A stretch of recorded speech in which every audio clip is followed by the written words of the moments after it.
আল্লাহ তাআলা বলছেন সারা পৃথিবীর ঈমানদার, ঈমানের রক্ষা, আল্লাহর ভালোবাসা, আখিরাতকে প্রাধান্য দেওয়া, এর জন্য উদাহরণ দিছে। কার উদাহরণ? একজন নারীর উদাহরণ।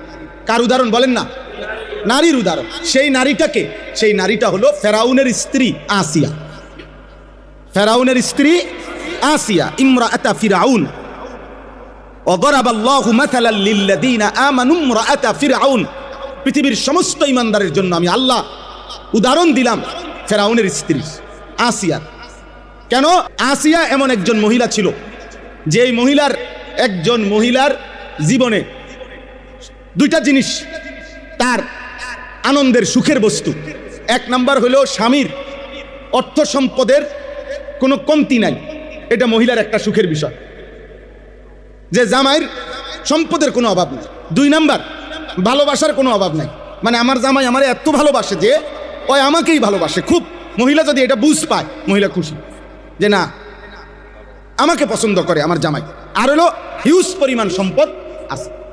তো কোরআনুল কারীমের বর্ণনা দ্বারা এটা বোঝা যায় এই আসিয়ার স্বামী ফেরাউন, এক নম্বরে ফেরাউনের সম্পদের, সে তো বাদশাহী, তো কোটি কোটি টনে টনে স্বর্ণ, রূপ্য, মণি, মুক্তা, হীরা, জহরত, রাজপ্রাসাদ, অট্টালিকা, দাস দাসী, কোনো কিছুরই অভাব নেই। তাহলে আসিয়া একজন সবচেয়ে বড় সম্পদশালী, পয়সাওয়ালা, মালওয়ালা, ক্ষমতাওয়ালা স্ত্রী।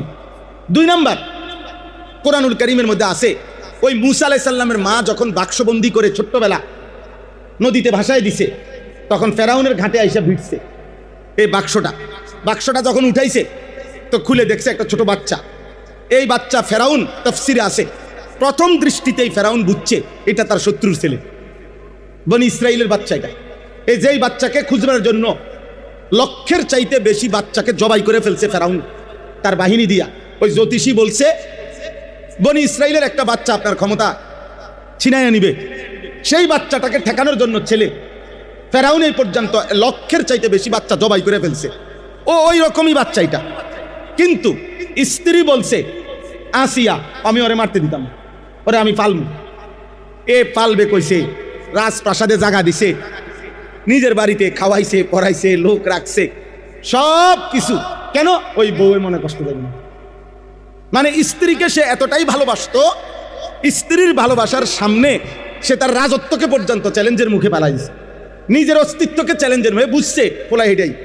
কিন্তু কিছুই করার নাই, আমার স্ত্রী তো এখানে, বউয়ের কাছে আমি দুর্বল। তাইলে এই নারী আসিয়া সম্পদও কমতি ছিল না, স্বামীর ভালোবাসায়ও কমতি ছিল না। কিন্তু যেদিন মূসা আলাইহিস সালামের হাতে কালেমা পড়ছে,